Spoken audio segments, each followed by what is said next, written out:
नमस्कार, जोहार। स्वागत है आपका डिजिटल झारखंडी समाचार में। तो चलिए झारखंड की आज की बड़ी और मुख्य खबरों पर बात करते हैं, पर उससे पहले आपसे एक छोटी सी अनुरोध है, कृपया वीडियो को एक प्यारा सा लाइक अवश्य कर दीजिएगा, क्योंकि आपका एक लाइक करना ही हमारी मेहनत का फल होता है। तो चलिए शुरुआत करते हैं आज की पहली और बड़ी खबर से। झारखंड के 5 लाख स्टूडेंट्स के लिए खुशखबरी, हेमंत सोरेन सरकार देगी साइकिल। झारखंड के विद्यार्थियों के लिए बड़ी खुशखबरी है। हेमंत सोरेन सरकार 5 लाख स्टूडेंट्स को साइकिल देने जा रही है। 8वीं कक्षा के 5 लाख छात्र छात्राओं को साइकिल मिलेगी। अप्रैल 2025 में शैक्षणिक सत्र की शुरुआत होने के बाद मई में साइकिल का वितरण शुरू कर दिया जाएगा। इसकी तैयारी अभी से शुरू कर दी गई है। मार्च 2025 में 7वीं की परीक्षा हो जाएगी। इसी महीने रिजल्ट भी जारी कर दिया जाएगा। रिजल्ट आने के बाद एडमिशन की प्रक्रिया शुरू हो जाएगी। 1 अप्रैल 2025 से कक्षाएं शुरू हो जाएगी। सरकार मई 2025 में साइकिल का वितरण शुरू कर देना चाहती है। साइकिल वितरण समय पर हो जाए, इसके लिए फरवरी मार्च में टेंडर की प्रक्रिया पूरी कर ली जाएगी। अगर एक बार फिर टेंडर नहीं हो पाता है तो स्टूडेंट्स के बैंक अकाउंट में पैसे भेज दिए जाएंगे। अनुसूचित जाति, अनुसूचित जनजाति और अन्य पिछड़ा वर्ग स्टूडेंट्स को कल्याण विभाग की ओर से साइकिल खरीदने के लिए 4500 रुपए मिलेंगे। वहीं सामान्य वर्ग के स्टूडेंट्स को शिक्षा विभाग की ओर से साइकिल खरीदने के लिए 3500 रुपए दिए जाएंगे। पिछले 3 साल से यही व्यवस्था चल रही है। अनुसूचित जाति, अनुसूचित जनजाति, पिछड़ा वर्ग कल्याण विभाग ने इसका प्रस्ताव सरकार को भेज दिया है। बताया गया है कि 7वीं में 5,20,000 बच्चे पढ़ रहे हैं। ये सभी इस बार परीक्षा देंगे और करीब 5 लाख बच्चों के 8वीं में दाखिला लेने की उम्मीद है। 8वीं में एडमिशन लेने वाले 5 लाख बच्चों की शैक्षणिक सत्र 2025 से 26 के लिए सरकार की ओर से साइकिल दी जाएगी, ताकि उन्हें स्कूल आने जाने में दिक्कत ना हो। कल्याण मंत्री चमरा लिंडा ने दिसंबर 2024 में एक समीक्षा बैठक की थी, जिसमें अधिकारियों को निर्देश दिया था कि शैक्षणिक सत्र की शुरुआत के साथ ही छात्र छात्राओं को साइकिल मिल जानी चाहिए। शिक्षा मंत्री रामदास सोरेन ने भी इस पर सहमति जताई थी। हालांकि आरक्षित और सामान्य वर्ग के विद्यार्थियों को साइकिल के लिए समान राशि देने की बात पर अब तक सहमति नहीं बन पाई है। झारखंड में ठंड और कोहरे का डबल अटैक, आईएमडी ने 14 जनवरी के लिए जारी किया अलर्ट। राजधानी रांची समेत पूरे राज्य में सर्दी का सितम जारी है। राजधानी व आसपास के जिलों में सुबह में कोहरा या धुंध का असर देखने को मिल रहा है। मौसम विभाग की ओर से प्रदेश में ठंड और घने कोहरे का अलर्ट जारी किया गया है। अगले 24 घंटे में तापमान में इजाफा होगा, वहीं इसके बाद ठंड बढ़ने के आसार हैं। मौसम विज्ञान केंद्र रांची द्वारा जारी बुलेटिन में कहा गया है कि राज्य के निकटवर्ती मध्य हिस्से यानी रांची, रामगढ़, हजारीबाग, गुमला, बोकारो और खूंटी के अलावा उत्तर पश्चिमी हिस्से पलामू, गढ़वा, चतरा, कोडरमा, लातेहार और लोहरदगा में हल्के दर्जे का कोहरा छाया रहेगा। साथ ही इन जिलों में आंशिक बादल भी छाए रहेंगे। बादल छाए रहने से इन जिलों में अगले 24 घंटे के दौरान तापमान में 2 से 3 डिग्री सेल्सियस की वृद्धि तो होगी।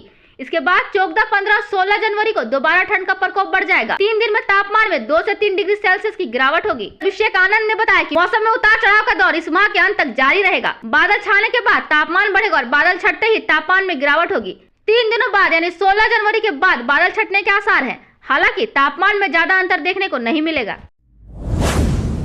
छात्राओं की शर्ट उतरवाने के मामले में जांच टीम पहुंची स्कूल। मेन गेट पर एबीवीपी का प्रदर्शन, प्रिंसिपल पर कार्रवाई की मांग। धनबाद के डिगवाड़ी स्थित कॉर्मल स्कूल में 10वीं की छात्राओं के शर्ट उतरवाने का मामला तूल पकड़ता जा रहा है। सोमवार को घटना की जांच के लिए 2 अलग-अलग टीमें स्कूल पहुंची। एसडीएम राजेश कुमार और जिला शिक्षा पदाधिकारी निशु कुमारी के नेतृत्व में पहली टीम ने जांच शुरू की। साथ ही झारखंड लीगल सर्विसेज अथॉरिटी और बाल कल्याण समिति टीम भी मौके पर पहुंचकर घटना की जांच में जुट गई है। बच्चों के पेरेंट्स भी स्कूल में मौजूद थे। इधर अखिल भारतीय विद्यार्थी परिषद के कार्यकर्ता स्कूल के मुख्य द्वार पर धरना पर बैठ गए और जमकर नारेबाजी की। वे स्कूल का रजिस्ट्रेशन रद्द करने और प्रिंसिपल के खिलाफ कड़ी कार्रवाई की मांग कर रहे हैं। स्थिति इतनी तनावपूर्ण रही कि डालसा की टीम को स्कूल में प्रवेश के लिए पैदल जाना पड़ा। झारखंड लीगल सर्विसेज अथॉरिटी ने सर्वोच्च संज्ञान लेते हुए पूरे प्रकरण की जांच का निर्देश दिया है।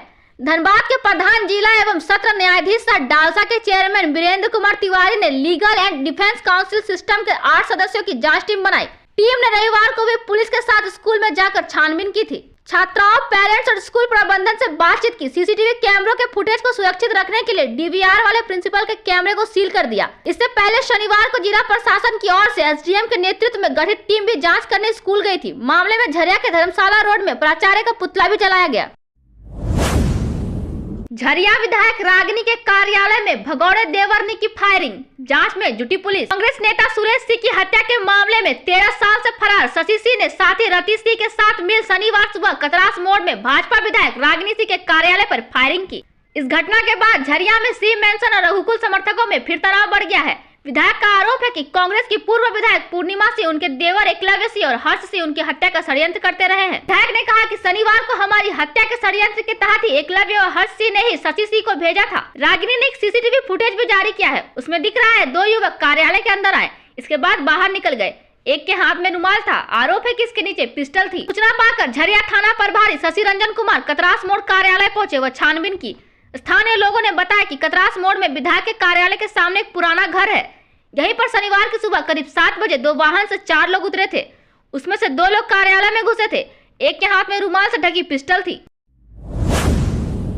रांची की दुकानों में सिंगल यूज प्लास्टिक मिला तो इन्फोर्समेंट टीम होगी जिम्मेदार, नगर निगम का आदेश। रांची के शहरी इलाकों में साफ सफाई की व्यवस्था को दुरुस्त करने के लिए नगर निगम ने नई व्यवस्था बनाते हुए कई तरह के निर्देश जारी किए हैं। सिंगल यूज प्लास्टिक के इस्तेमाल करने पर रोक लगाने और कार्रवाई करने के लिए भी सख्त कदम उठाए हैं। इसके लिए निगम के उप प्रशासक ने निर्देश जारी करते हुए इसका पालन कराने को कहा है। हिदायत दी गई है कि व्यावसायिक प्रतिष्ठानों में डस्टबिन नहीं रखने और प्रतिबंधित प्लास्टिक मिलने पर अब नगर निगम की इन्फोर्समेंट टीम जिम्मेदार होगी। रांची नगर निगम की इन्फोर्समेंट टीम एकल प्रयोग प्लास्टिक के इस्तेमाल किए जाने की दुकानों समेत अन्य जगह जांच करके सख्त कार्रवाई करेगी। इसके अलावा शहर के जलाशयों और तालाबों में गंदगी फैलाने, कूड़ा जलाने और कोटपा एक्ट के उल्लंघन पर भी कार्रवाई करने के निर्देश दिए गए हैं। उप प्रशासक ने जारी किए गए निर्देश में कहा है कि कचहरी चौक से मेन रोड के सृजना चौक तक नो वेडिंग जोन को अतिक्रमण मुक्त रखने के लिए उप प्रशासक ने जारी किए गए निर्देश में कहा है कि कचहरी चौक से मेन रोड के सृजना चौक तक नो वेडिंग जोन को अतिक्रमण मुक्त रखने के अलावा विभिन्न जोन में निगम की संपत्ति पर अतिक्रमण रोकने के लिए जिम्मेवारी तय की गई है। इसके अलावा सड़क के किनारे निर्माण सामग्री रखने पर भी कार्रवाई की जाएगी, साथ ही उसे जब्त भी कर लिया जाएगा। इसके अलावा अपशिष्ट पदार्थ मिलने पर संबंधित को पहले हटाने की चेतावनी और बाद में जोनल एवं वार्ड सुपरवाइजर की मदद से सामग्री जब्त की जाएगी। इसके बाद कार्रवाई भी की जाएगी। कुजू थाना से महज 400 मीटर दूर चोरी, देवघर गया था परिवार, 8 लाख के जेवर और नकदी गायब, सीसीटीवी भी ले गए चोर। झारखंड के रामगढ़ जिले में कुजू थाना क्षेत्र में चोरों ने एक बड़ी वारदात को अंजाम दिया है। थाने से महज 400 मीटर की दूरी पर स्थित मेन रोड पर अंकित पोद्दार के बंद घर को चोरों ने निशाना बनाया। पोद्दार परिवार देवघर में पूजा के लिए गया हुआ था। चोरों ने घर का ग्रिल का ताला तोड़कर अंदर प्रवेश किया और करीब 7 से 8 लाख रुपए के जेवरात और 50,000 रुपए नगद चुरा लिए। चोर सीसीटीवी कैमरा भी अपने साथ ले गए जिससे उनकी पहचान न हो सके। स्थानीय लोगों ने जब घर के बाहर का गेट बंद और अंदर का दरवाजा खुला देखा तो उन्होंने अंकित पोद्दार को सूचित किया। इसके बाद परिजनों ने कुजू पुलिस को घटना की जानकारी दी। पुलिस मौके पर पहुंचकर मामले की जांच कर रही है। कुजू क्षेत्र में पिछले 1 महीने में दर्जनों चोरी की घटनाएं हो चुकी हैं, लेकिन पुलिस अब तक एक भी मामले का खुलासा नहीं कर पाई है। इससे क्षेत्र के जनप्रतिनिधियों और ग्रामीणों में गहरा आक्रोश है। लगातार बढ़ती चोरी की घटनाओं से स्थानीय लोगों की नींद उड़ा दी है।